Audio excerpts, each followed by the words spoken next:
मकसद है कट्टर बेईमान पापी आप का सच उजागर किया भारतीय जनता पार्टी ने। उसी कड़ी में कट्टर बेईमान कौन है देश जान गया है, लेकिन कट्टर बेईमान के साथ कट्टर पापी परिवार भी है भारत में। ये जो कट्टर पापी परिवार है, इसका काम केवल एक है, किस तरह से भ्रष्टाचार करना, अपनी तिजोरी भरना, हमारे जो किसान हैं उनकी जमीन हड़पना और दामाद रॉबर्ट वाड्रा को दे देना। और ये प्रेस वार्ता इसलिए अहम है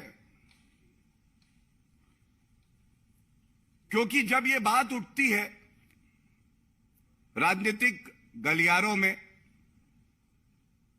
बार बार कहा जाता है ये तो राजनीतिक आरोप है।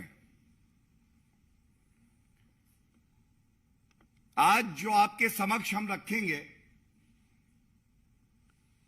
ये केवल आरोप नहीं है।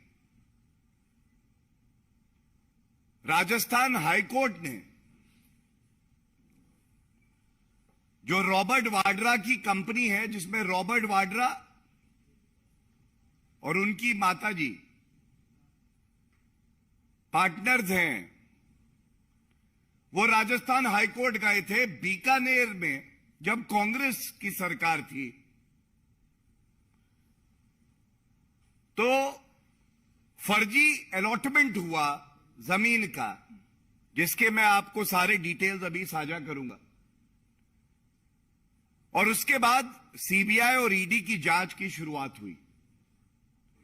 जो भी कदम उठाए गए हैं ये भारतीय जनता पार्टी की सरकार के समय में हुए हैं, चाहे वो केंद्र में हो चाहे वो प्रदेश में हो। और ये जो फर्जी अलॉटमेंट हुए हैं, किसानों की जमीन हड़पी गई है, ये जब राजस्थान में कांग्रेस पार्टी की सरकार थी उस समय का है। अब मैं आपको कुछ तथ्य समक्ष रखता हूं, रोचक नहीं कहूंगा, चिंताजनक कहूंगा। 2008 से 13 के बीच में कांग्रेस की सरकार थी राजस्थान में। सबसे पहले ये जो मामला है ये 125 बीघा सरकारी जमीन का है जो कि एक्वायर की गई किसानों से। और बताया ही जाता है, न्यायालय वही तय करता है जो उसके समक्ष होता है, लेकिन ये पूरा घोटाला 1000 बीघा जमीन का है। 125 बीघा जमीन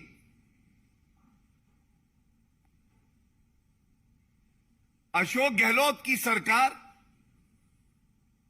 तब भी मुख्यमंत्री थे,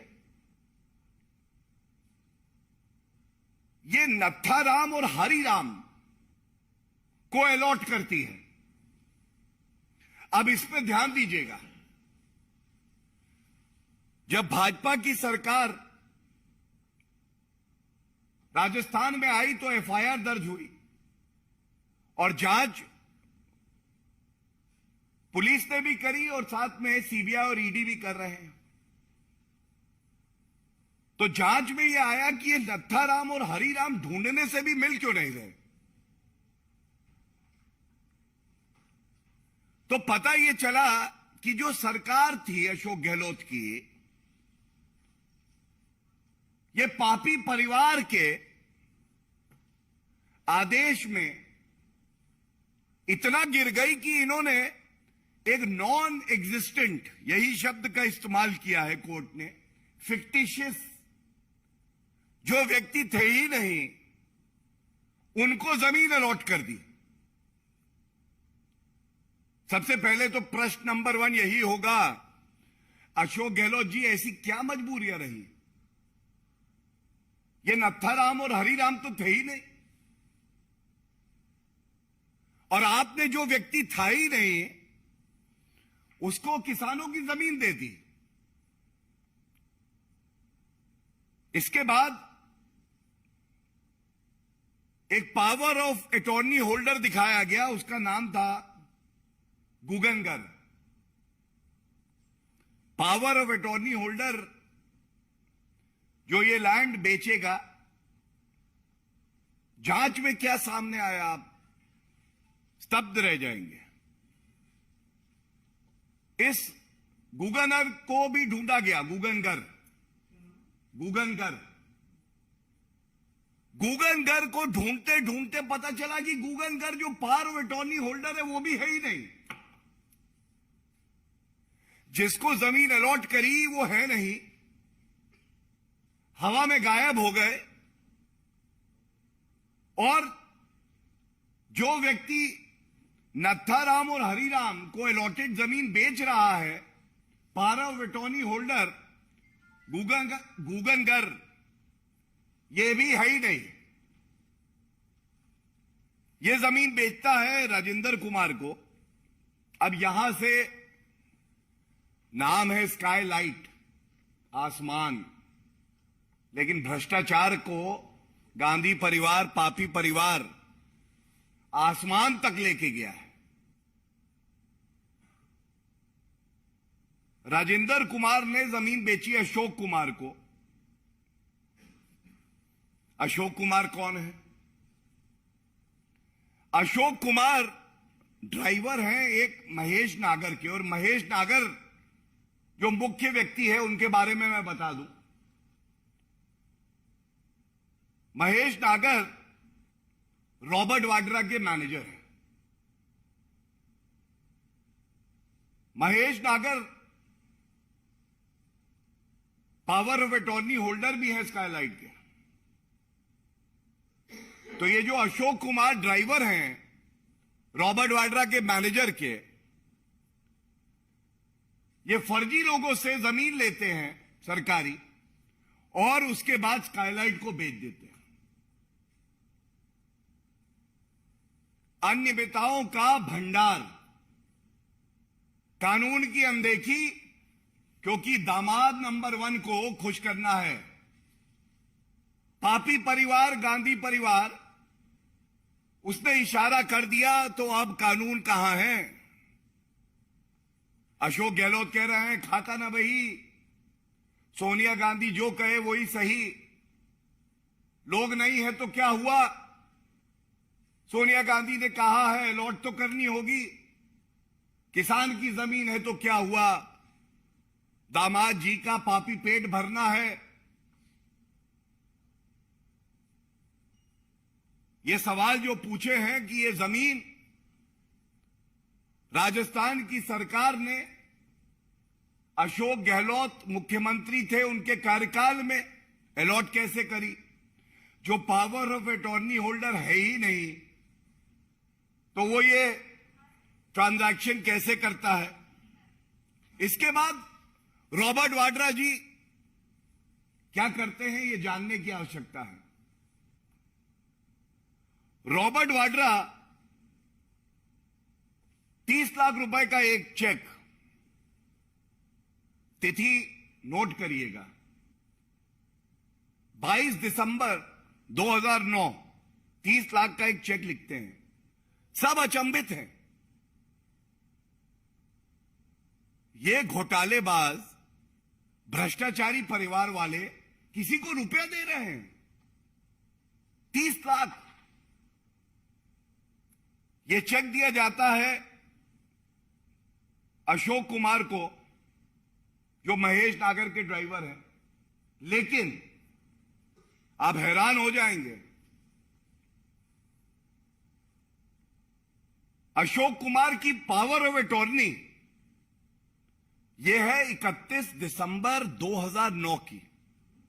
31 दिसंबर 2009 पावर ऑफ अटॉर्नी आ रही है बाद में, और दस्तावेज में जो ट्रांजैक्शन कर रहे हैं वो पहले 30 लाख का चेक है जो 29 तारीख को इनकैश हो गया था। ये क्या दर्शाता है? ये दर्शाता है इनको लगा कि हमारी चोरी, हमारा भ्रष्टाचार कभी पकड़ा नहीं जाएगा। और उसके बाद एक और अहम बिंदु यह है, अशोक कुमार का स्टेटमेंट जांच एजेंसी ने लिया। आप अचंभित होंगे कि अशोक कुमार ने कहा कि 30 लाख रुपए आए और मुझसे विड्रॉ करा के वो 30 लाख रुपए रॉबर्ट वाड्रा ने वापस ले लिया। मतलब 30 लाख रुपए दिए, उसी वक्त विड्रॉ कराए और वो वापस चले गए। ये स्टेटमेंट है। एक और प्रश्न पूछा जाना चाहिए। महेश नागर तो केवल एक मोहरा है, उसका अपना वक्तव्य है जांच एजेंसी को, और वो कहता है 2 बातें। पहला, मैं रॉबर्ट वाड्रा के लिए काम करता हूं, और दूसरा जो बड़ा अहम है, उसने कहा ये जो सारी जमीन है और ये सारा ट्रांजैक्शन है, मुझे कुछ नहीं पता, ये तो रॉबर्ट वाड्रा के कहने पे ही हुआ है। अब आप मुझे बताइए, 1000 बीघा जो भूमि है किसानों की, सरकार उसको इसलिए एक्वायर करती है क्या कि गांधी परिवार के जो भ्रष्टाचारी हैं उनको दी जाए? किसान से लो, रॉबर्ट वाड्रा को दो।